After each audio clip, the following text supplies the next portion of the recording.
En nombre del grupo Namaste de Cáritas, os damos la bienvenida a la segunda edición de Talento de Barrio, Jóvenes con Mucho Arte.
Nunca tiramos la toalla.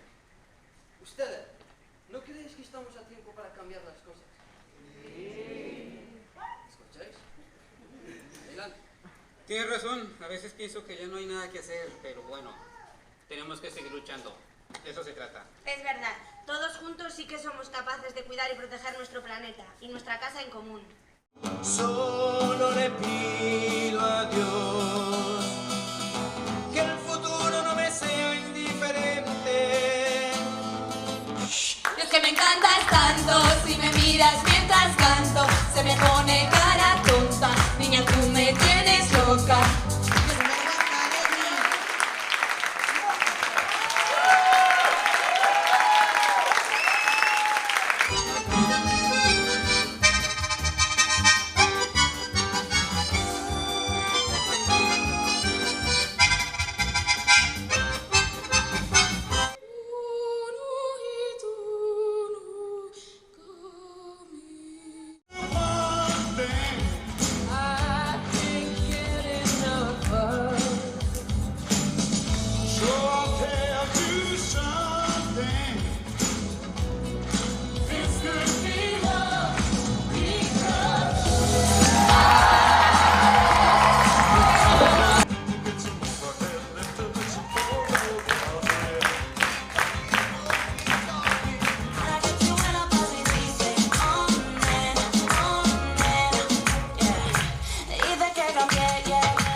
Sit down by the fire.